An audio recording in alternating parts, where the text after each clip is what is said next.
13 de septiembre del 2013. Muy buenos días. Bienvenidos todos a su programa Contacto Directo. Hoy estaremos con Cintia Viteri, asambleísta PSC Madera de Guerrero. La inseguridad ciudadana y el endurecimiento de las penas en el nuevo Código Integral Penal. También estaremos conversando con Richard Calderón, el presidente de la Comisión de Gobiernos Autónomos, asambleísta por Alianza País por Imbabura. Las prioridades de los gobiernos autónomos para las rentas obtenidas del Yasuní.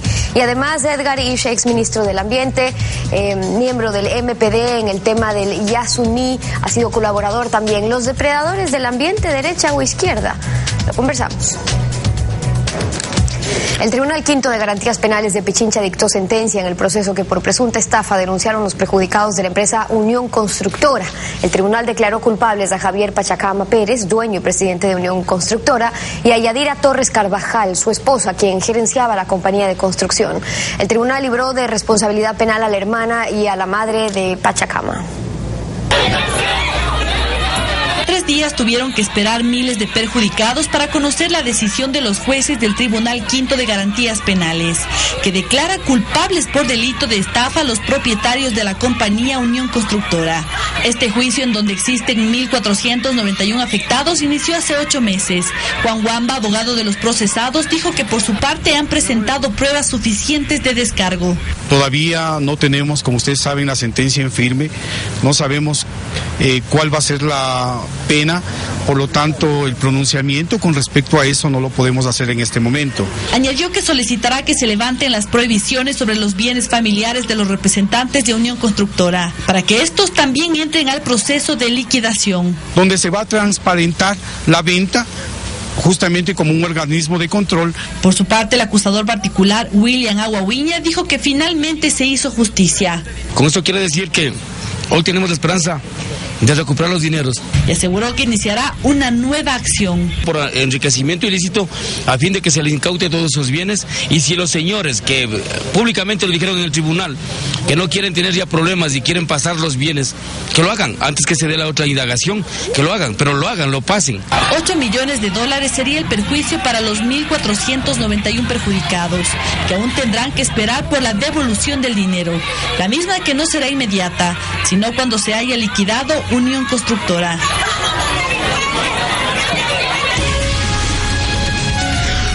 La actualidad, los protagonistas, el análisis y la información en Contacto Directo.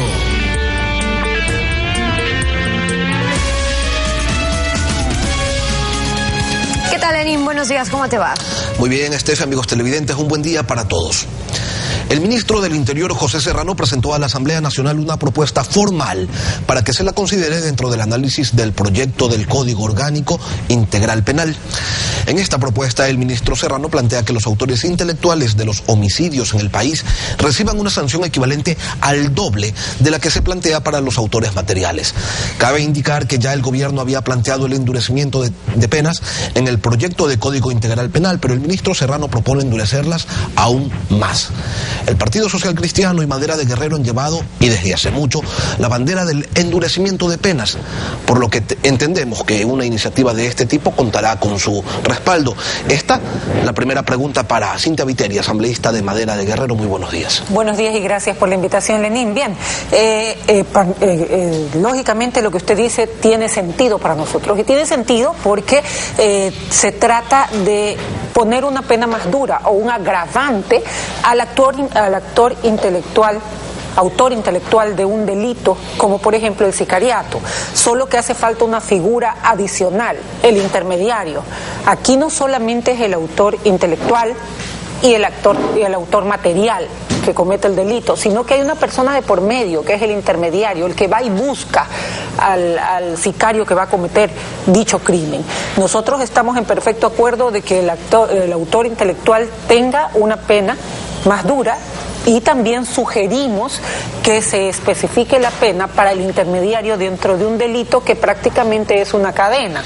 Solamente que las cosas no quedan ahí, Lenín, si este es el Código Penal, donde se establece la pena para cada infracción, pero cuando venga el Código Procesal Penal, que aún no está en discusión, vamos a ver si la propuesta del ministro, con la cual coincidimos en primer término, se puede ejecutar o no. Y le digo por qué. Él puede decir que se le ponga el máximo de la pena contemplada hasta ahora en este borrador que dice que son 40 años, por ejemplo. Pero en el Código Procesal Penal dice que la pena máxima, lo hablo en resumen, sería de 1 año, porque en 1 año sin sentencia sales en libertad. Así es que no importa si en el Código Penal te ponen 1000 años, cadena perpetua, lo cual está prohibida por la Constitución. No importa cuántos años te pongan de acumulación de pena respecto de un delito atroz como el sicariato. Si el otro cuerpo legal, el procesal penal, deja la puerta abierta para que todos salgan en 1 año. Pero hablando de esta duplicación de penas para el autor intelectual, ¿cuál es la lógica que opera a la hora de imponer una mayor sanción al autor intelectual que al ejecutor del crimen? Yo creo que se lo debería tomar como un agravante, que es otra cosa. Porque no es mayor el reproche social para ninguna de las, dos actividades. Ambas personas son responsables de la pérdida de la vida de un ser humano. Solamente que el otro es el que paga y contrata para que el autor material ejecute el crimen. Yo lo considero que esto debería ser como un agravante, es decir, si la pena máxima en el nuevo borrador penal dice 40 años, entonces el delito por el cual se lo juzga debería tener un agravante que puede llegar a 38, 40 años, por ejemplo, que es la pena máxima, que está contemplada hasta ahora en este código. Pero mientras no se cierre la puerta del año sin sentencia para todo tipo de delito, estoy hablando aquí de los delitos atroces, de los que causan conmoción social, entonces no importa cuántas sean las propuestas del ministro o del señor Yal o del ministro de Justicia, todo va a quedar exactamente igual. Las sentencias no llegan a tiempo y los criminales peligrosos recobran su libertad. Pero Lenín, hay otro punto que en este borrador no se ha tocado todavía públicamente y que está contemplado en este nuevo borrador. Por ejemplo, el que están discutiendo ahora elimina del Código Penal aquel artículo que dice que la ignorancia de la ley no es causa de excusa alguna. Lo eliminan y lo reemplazan por 2 artículos nuevos, error de tipo y error de prohibición, donde la ignorancia de la ley es causa de excusa. La ignorancia invencible, dicen, es causa de excusa de responsabilidad penal, o sea, te quita la responsabilidad y elimina la infracción. Esos son 2 caminos por los que está transitando la comisión y lamentablemente el bloque de gobierno absolutamente distintos. ¿Cómo es que sí quieren, por un lado, incrementar la pena al autor intelectual y por otro lado están diciendo que la ignorancia de la ley ahora sí es causa de excusa alguna y cambian el sentido del dolo? Antes el dolo era o es, actualmente está vigente, la intención de causar daño, ¿verdad? Ese es el dolo, que alguien tenga intención de causar daño. ¿Sabe lo que dice este nuevo código? Que ya el dolo no es la intención de causar daño, sino el desconocimiento, sino el conocimiento de del acto que se está haciendo está tipificado por la ley. O sea, tú tienes que alegar que no conocías que tal acción tuya era delito, entonces no hay dolo según el nuevo Código Integral Penal en este momento discutido. Debemos dar paso a una cadena del gobierno.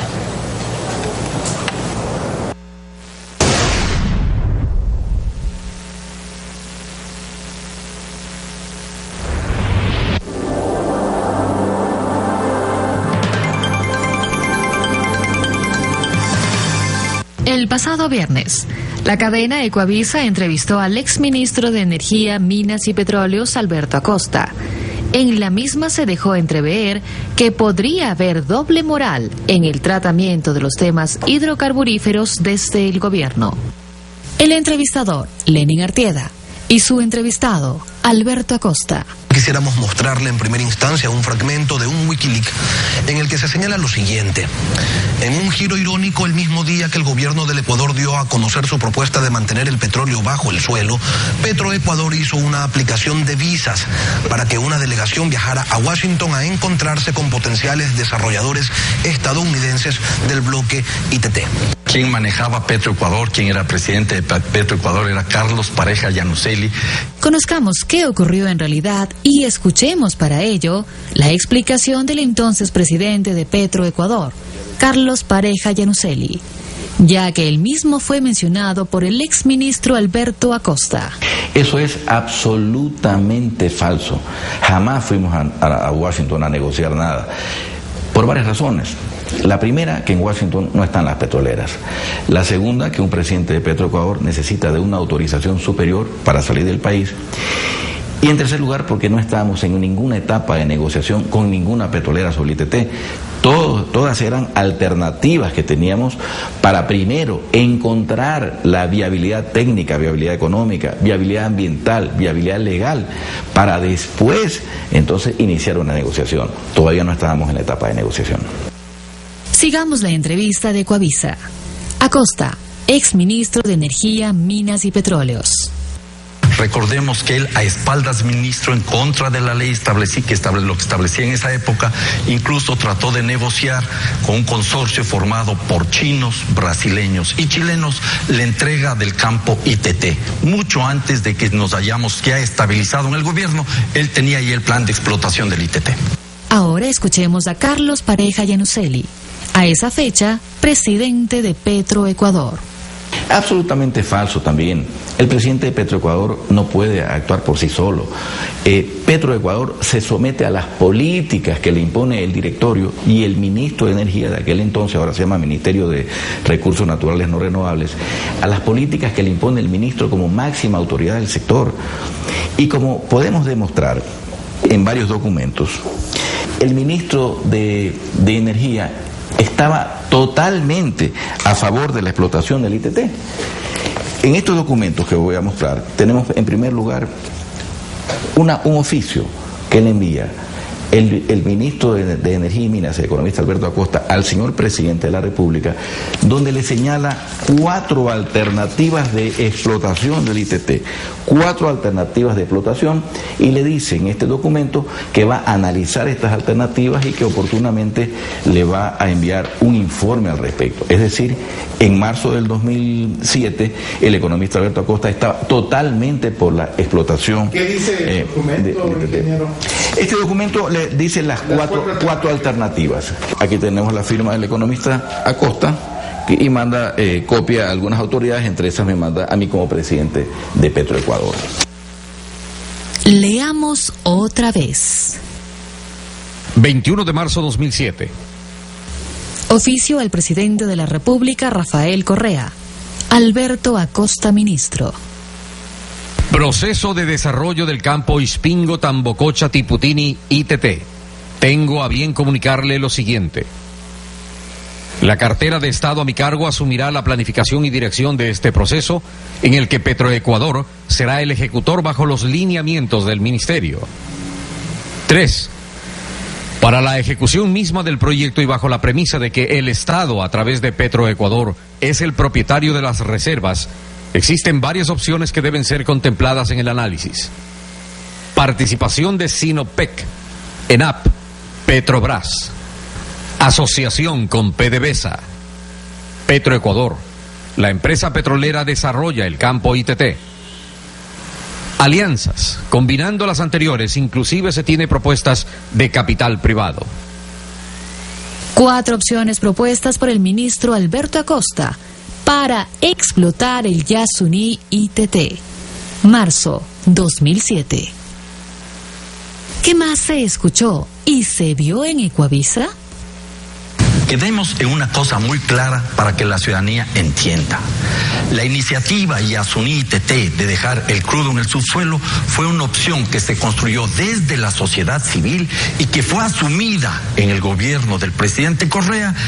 Ahora conozcamos cómo, dónde y sobre todo, quién presentó la propuesta de dejar el crudo bajo tierra. Hay un directorio que fue de Petroecuador que fue muy comentado, porque fue a las 6 de la mañana. El señor presidente llegó a estas instalaciones a las 5:30 de la mañana, oscuro todavía.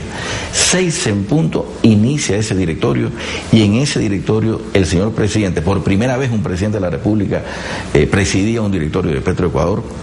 Ese día el presidente propone a todo el directorio, a todos los asistentes, dejar el crudo en tierra. De manera que fue el señor presidente quien hace la propuesta. Vamos entonces a las actas de ese directorio. 30 de marzo 2007. Directorio de Petroecuador, resolución 25. El directorio de Petroecuador, en conocimiento del oficio número 157, PP 2007, del 29 de marzo del 2007, y luego de los análisis realizados en sesión por parte de los miembros del directorio sobre el campo Ispingo, Tiputini y Tambococha, ITT, contando con el beneplácito del presidente de la República, plantea: primero, aceptar la opción de dejar el crudo represado en tierra. 2. Considerar las opciones de explotar el campo, observado en el artículo 32 de la Ley de Hidrocarburos. O sea, el plan B, considerando el máximo respeto a las normas ambientales.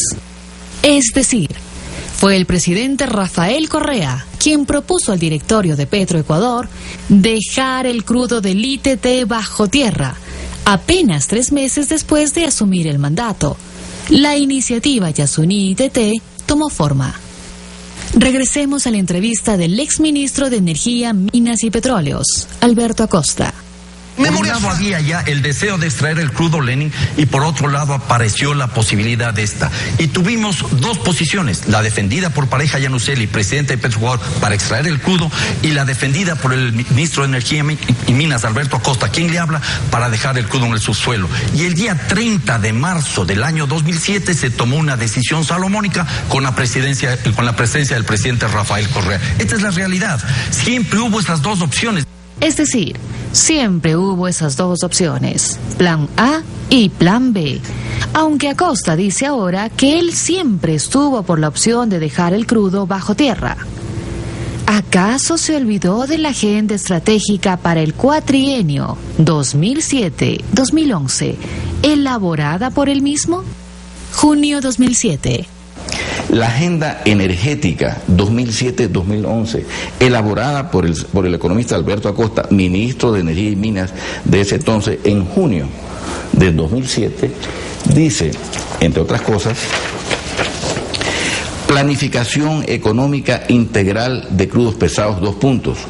Determinar las mejores alternativas de inversión y desarrollo de los campos ITT, Pungarayacu y Oglán, en el marco de una política integralidad, cuidado ambiental y respeto a los pueblos. Es decir, todos estamos de acuerdo con lo que el economista Alberto Acosta proponía. Otra vez. Agenda energética 2007-2011, hacia un sistema energético sustentable. Autor: Alberto Acosta. 3.4. Programa de acciones. A1.4. Planificación económica integral de crudos pesados. Determinar las mejores alternativas de inversión y desarrollo de los campos ITT, Pungarayacu y Oglán, en el marco de una política de integralidad, cuidado ambiental y respeto a los pueblos. La entrevista de Ecuavisa. El exministro de Petróleos, Alberto Acosta. Por eso yo creo que lo que estamos viviendo en el país no es aquí el socialismo del siglo XXI. Por ningún lado aparece socialismo acá. Lo que estamos viviendo es el extractivismo del siglo XXI. Extractivismo del siglo XXI. Alberto Acosta. El mismo que en abril del 2007 firmaba un acuerdo ministerial con Venezuela para la explotación del Yasuní ITT. Conozcamos más.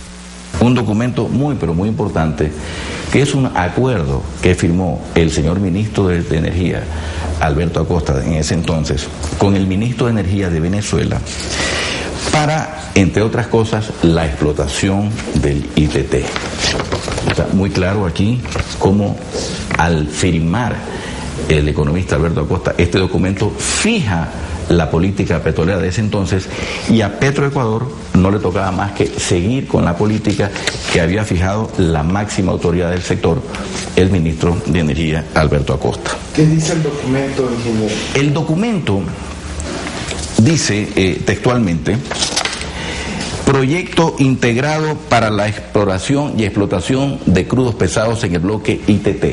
Entre muchas cosas que se firmaron en ese acuerdo, estaba clarísimo que acuerda el ministro de Energía la explotación del ITT. Aquí están las dos firmas en este documento, la firma del economista Alberto Acosta y la firma del economista Rafael Ramírez, ministro de Energía de Venezuela. Aquí se fija la política para la explotación del ITT y Petroecuador tenía que asumir esa política. Veamos mejor el documento. Acuerdo para la instrumentación de la cooperación en el sector energético entre el Ministerio del Poder Popular para la Energía y Petróleo de la República Bolivariana de Venezuela y el Ministerio de Energía y Minas de la República del Ecuador. Artículo 4. Proyectos en materia energética. Literal A. Proyecto integrado para la exploración y explotación de crudos pesados en el bloque ITT de la República del Ecuador y participación en la faja petrolífera del Orinoco, Ayacucho 5, en la República Bolivariana de Venezuela, etcétera, etcétera. 17 de abril del 2007. Alberto Acosta Espinosa, ministro, y Rafael Ramírez Carreño, ministro. Todos, como he podido demostrar con estos documentos, todos estuvimos de acuerdo, muy en especial la máxima autoridad del sector, que era el economista Alberto Acosta, estábamos de acuerdo por la explotación, absolutamente todos.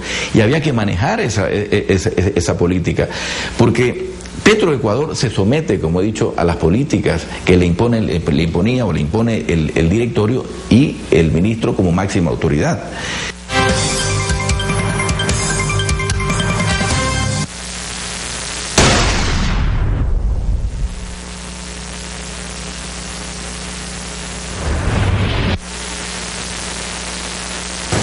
Esperamos que en los próximos días, cuando invitemos al ingeniero Pareja Yanuseli a este espacio, pueda aceptarnos la entrevista y poder dialogar pues en detalle sobre estos elementos que a los que hoy ha hecho referencia en esta pequeña cadena de apenas 12 minutos.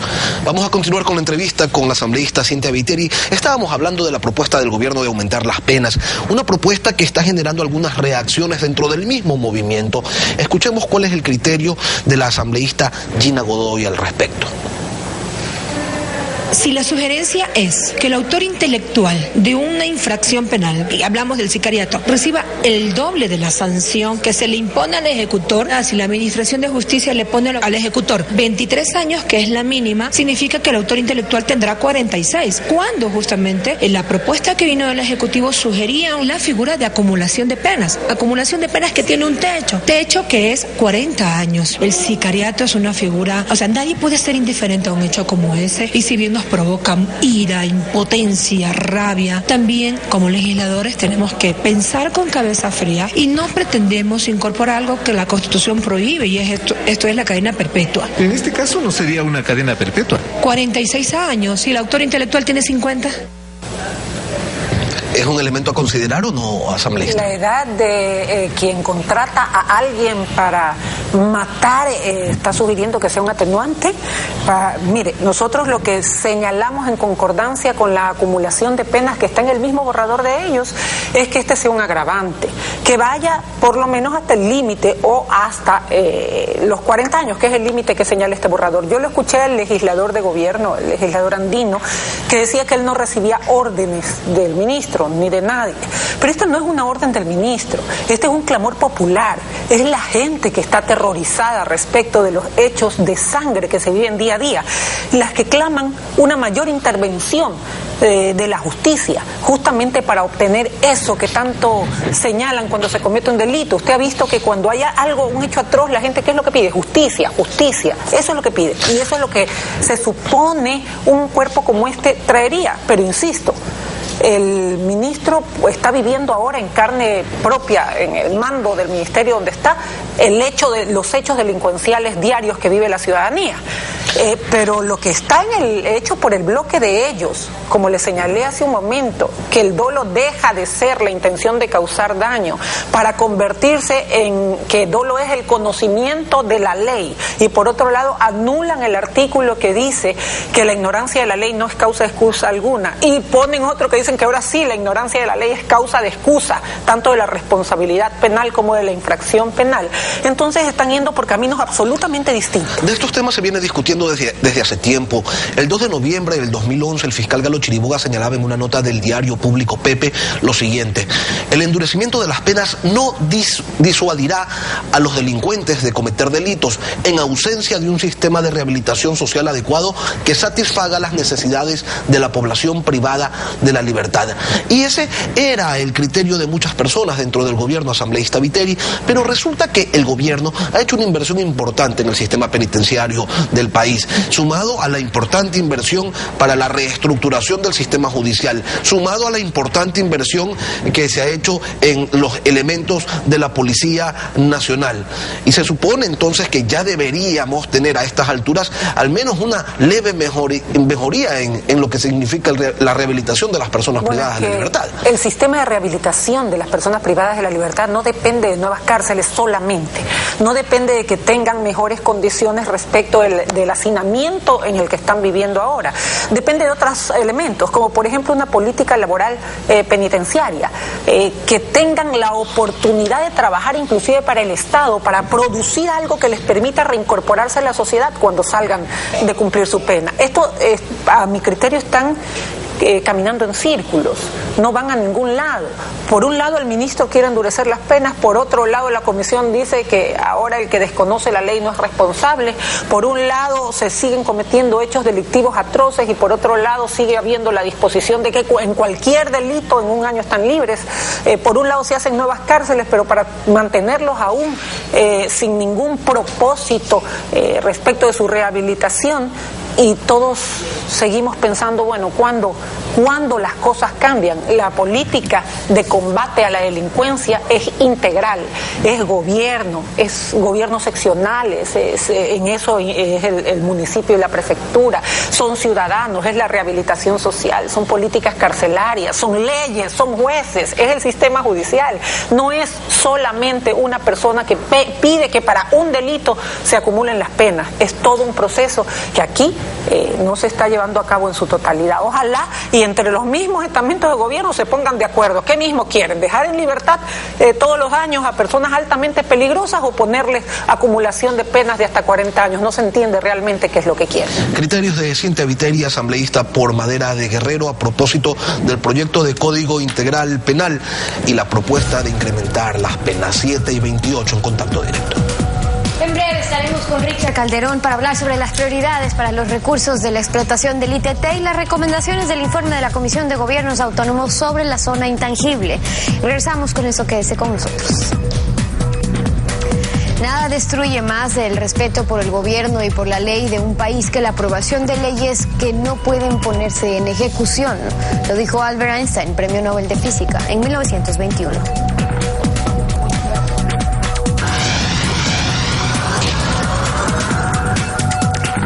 Richard Calderón, presidente de la Comisión de Gobiernos Autónomos Descentralizados. Bienvenido, gracias por estar con nosotros. Buenos días, un gusto compartir con ustedes. Su comisión concluyó que es factible la declaratoria de interés nacional para explotar los bloques 31 y 43 por la importancia que tiene la inversión pública, los recursos que van a recibir los gobiernos autónomos descentralizados. Pero dicen que en la declaratoria de interés tiene que constar la obligatoriedad legal de que los recursos de los GAT sean destinados para atender necesidades básicas insatisfechas, como el saneamiento ambiental. Ese condicionamiento, asambleísta, lo quieren incluir porque en la práctica los recursos del petróleo no necesariamente han ido para las inversiones prioritarias. Sí, en efecto, uno de los objetivos del país que en la Constitución y en el Plan Nacional de Desarrollo es combatir la pobreza. Y de hecho, los gobiernos autónomos descentralizados, dentro de sus competencias, tienen el de atender el agua potable, alcantarillado, saneamiento ambiental. Y queremos que, si bien es cierto, existe la normativa legal en el artículo 198 del COTAD que obliga a que estos recursos sean invertidos necesariamente para cumplir con estos objetivos, no obstante puede existir alguna discrecionalidad en el término inversión. No queremos que se invierta en regeneración urbana, aceras y bordillos, adoquinados, que por cierto son obras importantes, sino que sea una inversión destinada exclusivamente a atender necesidades básicas y satisfechas. Esos casos se han dado, asambleísta. Bueno, la inversión es un concepto muy amplio y pudieran darse en el caso de que mediante la autonomía que tienen los gobiernos autónomos puedan decidir con su consejo el de destinar para estos efectos. La misma Asociación de Municipalidades, gobiernos provinciales y juntas parroquiales están de acuerdo en que superemos ese 72% de población que no tiene acceso a agua potable. Solamente el 53% de la población tiene alcantarillado. Y lastimosamente estas cifras son mayores en la Amazonía. En buena hora, además, también la normativa establece, y así estamos sugiriendo, de que la mayoría de estos recursos sean destinados para la Amazonía y en general para lograr que nuestras familias ecuatorianas puedan vivir con dignidad. ¿Y eso por qué, asambleísta? Porque la Constitución y además el COTAD al que usted hace referencia dice que esos recursos deben ser invertidos exclusivamente en egresos no permanentes, es decir, no puede ir a gasto corriente. Pero claro, dentro de las competencias de los GATS está también la gestión ambiental, el agropecuario, la infraestructura física. El tema es que a veces los municipios pueden dar prioridad a esos monumentos a los que usted se refiere, a las obras de embellecimiento, porque les da más réditos políticos. Sí, no estamos en desacuerdo con estas obras porque en efecto también generan bienestar, una acera, un adoquinado, pero en este caso al tener los recursos producto de la explotación petrolera, en ese gran objetivo nacional, la Comisión sugiere que sean priorizados la inversión de estos recursos porque existe ya un plan en conjunto del Gobierno Nacional con la Asociación de Municipalidades de que se necesitarían aproximadamente 2.300 millones de dólares hasta el año 2017 para superar el problema de agua potable y avanzar al menos al 95%. Eso es lo que cree la Comisión. Además, la vialidad rural en el caso de los gobiernos provinciales, el apoyo al sector agropecuario conjuntamente con las juntas parroquiales, también van a permitir una dinamización de la economía, generación de empleo y por tanto también una forma estructural de ir superando los grandes problemas de la pobreza en el país. Ahora, en el informe ustedes también dicen, en efecto, que la Asociación de Municipalidades del Ecuador indicó que la situación que vive el país en saneamiento ambiental no está nada bien. Solo el 71%, ya usted lo decía, de viviendas tiene cobertura de agua potable. Solo el 53% de viviendas en el país tiene alcantarillado. Y entonces, partiendo de eso, asambleísta, que hemos venido explotando petróleo ya por muchos años, obteniendo más de 10.000 millones de dólares anuales y seguimos con un déficit tan grave en saneamiento. Y entonces la pregunta es, 22.000 millones de dólares en 21 años, o sea, unos 1.000 millones de dólares anuales, tampoco no es que van a poder solucionar este problema. Bueno, aquí se deben definir algunas posibilidades. La misma Constitución indica las competencias concurrentes. De hecho, el Gobierno Nacional, mediante programas del Banco del Estado, ha subsidiado a través de créditos la inversión en saneamiento ambiental.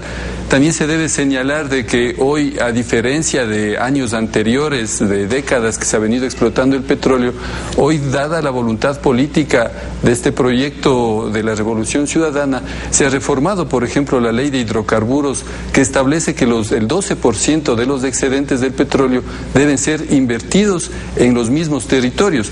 Y como están las cifras, justamente es en la Amazonía donde más se necesita.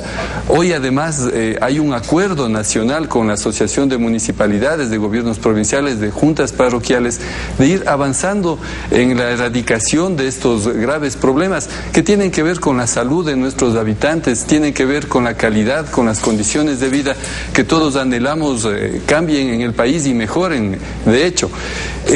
Sí es importante señalar que en estos últimos años la pobreza por necesidades básicas insatisfechas ha disminuido del 42 al 33%, que son 8 puntos y es un avance importantísimo, pero hace falta también los recursos como están planteados hasta el 2017 para seguir superando y ojalá en en el menor plazo posible tener mejores condiciones de vida. También se debe señalar de que mediante créditos que pueden ser pagados a futuros se puede adelantar esa inversión. El Banco del Estado da facilidades incluso de hasta 10 años a los municipios con los subsidios que yo he señalado para que inmediatamente los gobiernos autónomos descentralizados puedan atender estas necesidades, que es una aspiración de todas las familias. Yo fui 8 años de alcalde y sé de las necesidades que tiene la población para poder solventar. Por esas necesidades es que AME ha dicho que los 3.700 millones de dólares en el caso de explotar el ITT que irían para los gobiernos autónomos descentralizados sí son necesarios, pero dijo que es importante hacerlo observando el cuidado que para el efecto se debe mantener con respecto a la afectación a la naturaleza y la abstención de la explotación petrolera en la zona intangible. ¿Usted también está de acuerdo en que se deben abstener de explotar la zona intangible, por ende Ixpingo, que está en el corazón del Yasuní y que está dentro de la zona intangible, asambleísta?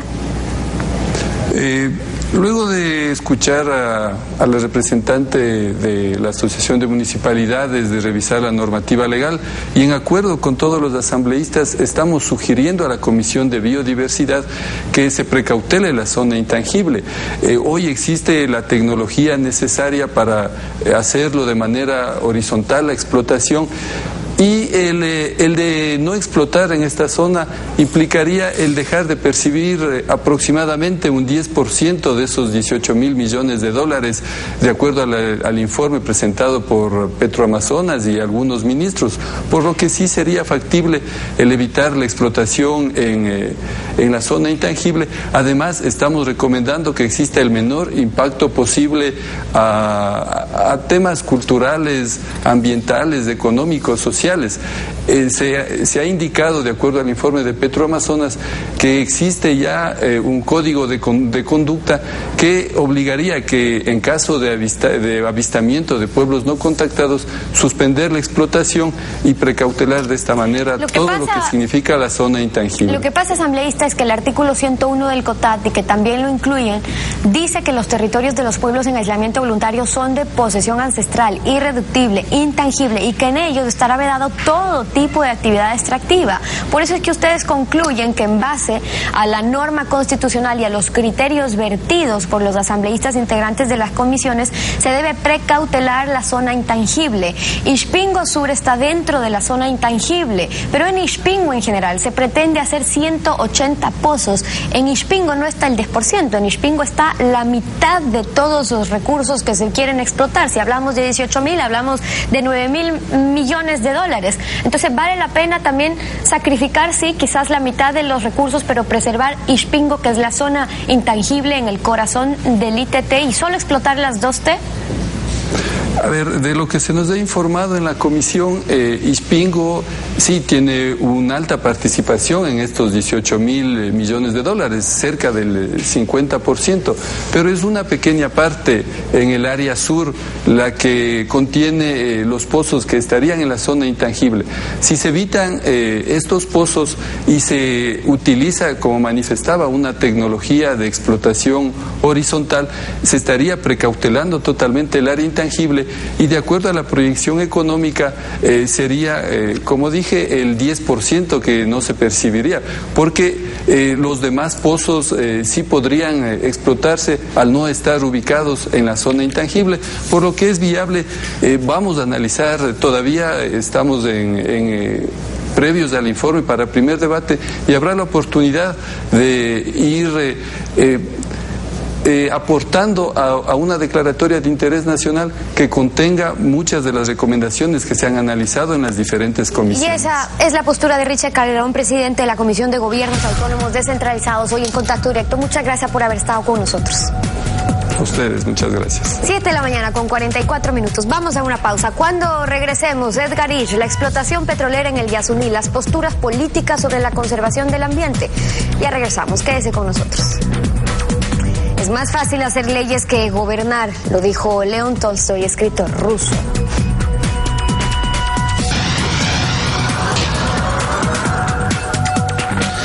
Edgar Ich es militante del Movimiento Popular Democrático, fue ministro del Ambiente en el gobierno de Lucio Gutiérrez y solicitó a este espacio ejercer una réplica ante las declaraciones que expresara la asambleísta oficialista Zobeida Gudiño, expresiones que vamos a escuchar a continuación. Los constitucionalistas del país no han dicho nada en el tema de proponderación que sí se aplica para el tema de derechos. Creo que hacia eso también tenemos que caminar. Y ahí preguntarles también a los ambientalistas que ahora han asomado y que nos toma de sorpresa que el MPD se haya convertido en ambientalista cuando el discurso de toda la vida del MPD ha sido explotar los recursos naturales y nacionalizar las empresas. Creo que ahora han cambiado de discurso, no sé si porque nos adicionamos a un proceso electoral. Buenos días, adelante con la réplica. Lenin, muy buenos días y buenos días a la teleaudiencia. Lo que vivimos es una condición en la cual el gobierno y los gobiernistas en general, en lugar de discutir argumentos, siempre pretenden denostar, atacar, insultar a quien tiene otra forma de pensar. Y por tanto ellos no recurren a discutir los temas, sino a desviarse y salirse por la tangente.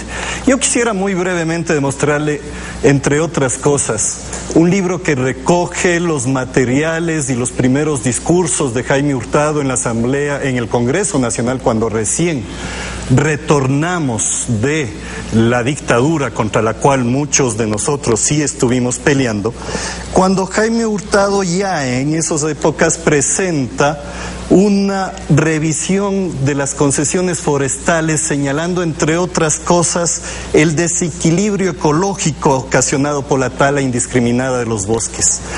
Es decir, desde el nacimiento.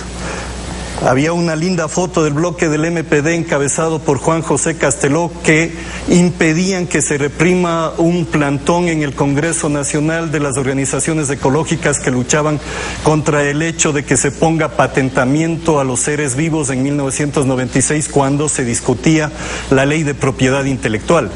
Cuando nosotros enfrentábamos junto con muchos otros sectores populares del TLC, también salió esta publicación que hablaba de comercio y ambiente en proximidades de la firma del TLC con Estados Unidos.